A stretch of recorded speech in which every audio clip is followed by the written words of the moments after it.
Despite sustained efforts by my party, Scotland's Parliament does not want to talk about a case that everyone across Scotland is talking about.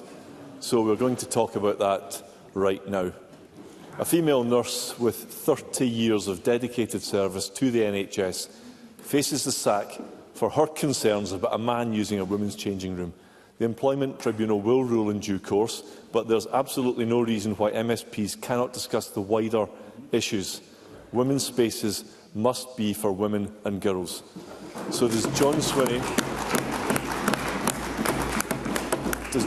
agree that every woman in Scotland should be entitled to this and to say this without losing their job? First Minister. So before I answer Russell Findlay's question, I just want to take this opportunity to place on record the fact that on Monday I will attend a commemoration service in Edinburgh to mark the 3rd anniversary of the illegal invasion of Ukraine. And I am certain when I go to that, I will go there with the wholehearted support of every member of this Parliament who is repulsed by the invasion of Ukraine by Russia and stands in solidarity with the people of Ukraine.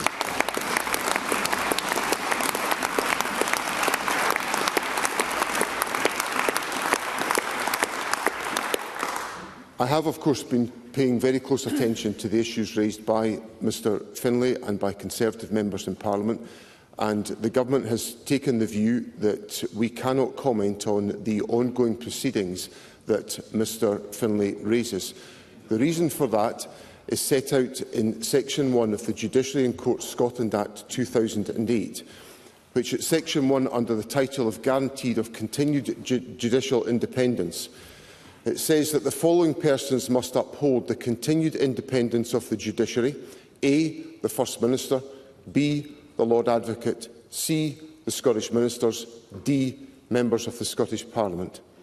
It goes on at subsection 2 to say, in particular, the First Minister, the Lord Advocate and the Scottish Ministers must not seek to influence judicial decisions through any special access to the judiciary.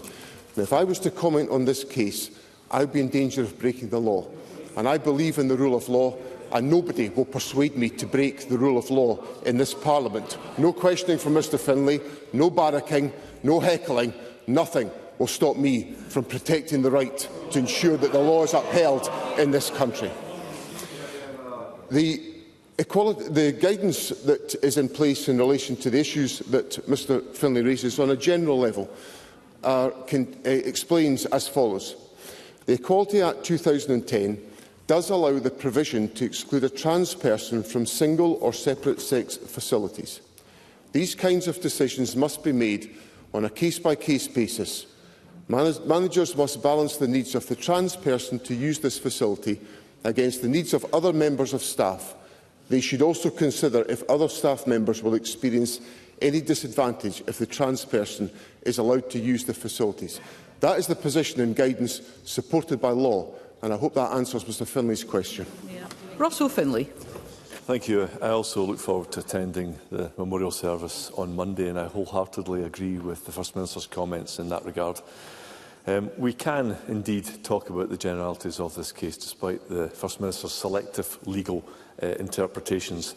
The SNP Health Secretary was warned directly last year about the NHS ignoring women's fundamental rights under the Equality Act, but he did nothing about it. And just weeks ago, Scotland's NHS published what it describes as a gender transitioning guide. This official document confirms that women's rights to single-sex spaces are not protected in the NHS. But the document has now disappeared from the NHS website. The page appears to have been deleted.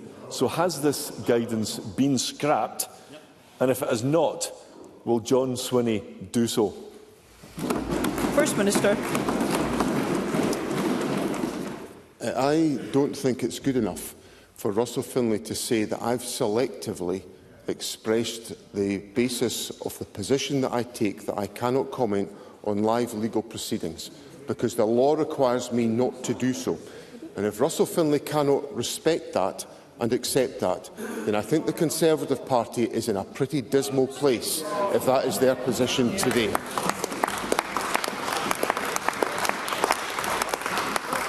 And I come back to the point that I made in my first answer, that the guidance, and I'm reading from the guidance that Mr Findlay is talking about, the Equality Act 2010 does allow the provision to exclude a trans person from single or separate sex facilities. These kinds of decisions must be made on a case-by-case basis. Managers must balance the needs of the trans person to use this facility against the needs of other members of staff. They should also consider if other staff members will experience any disadvantage if the trans person is allowed to use the facilities. Now, that's the second time I've put that on the record, openly and candidly to Parliament. Mr Findlay should now start to adjust his questions, because I've answered the point that he's put to me. Russell Findlay. I'm going to repeat this again, and I'll do it very slowly for the First Minister's benefit. At no point have I asked him to comment on this specific case, although I do note that his Health Secretary did exactly that yesterday. Now, this madness isn't just happening within the NHS. It's in schools, it's in prisons, it's in rape crisis centres. Female pupils too scared to use shared toilets over fear of sexual intimidation or assault. A male prisoner serving life for murder in a women's prison and able to get an operation to reduce his Adam's apple. Rape victims being told they are bigots for wanting to know the sex of their counsellor. Scotland's public services waste too much time, energy and money on this nonsense, all because of SNP gender self-ID policy and legislation with the backing of Labour, the Lib Dems and the Greens.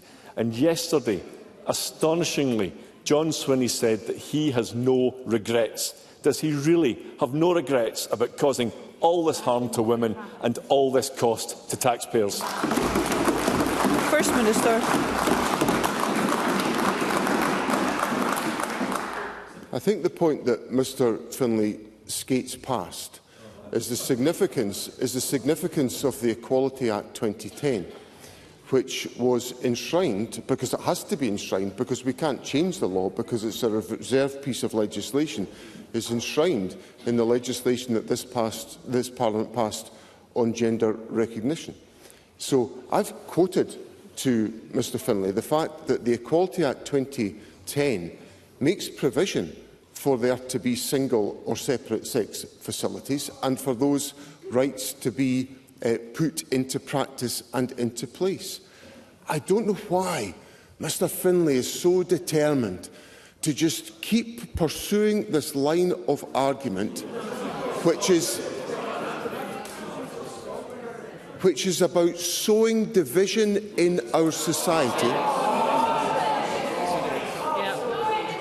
when the legal position is absolutely crystal clear that the Equality Act protects the ability to have single-sex spaces in our country, and Mr Findlay should accept that. Russell Findlay. Well, John Swinney, there's two things happening here. Either he's in a state of complete denial or he's a very good actor. I'm not sure which. The SNP focus on the issue of gender has harmed Scotland's public services. They've put their ideology before the rights of women and girls, but also before NHS waiting lists, before justice for victims, before our children's education. Anna Sarwar and the Lib Dem leader are just as culpable as the SNP. Their collective support for this nonsense confirms how utterly disconnected Parliament has become from the real world.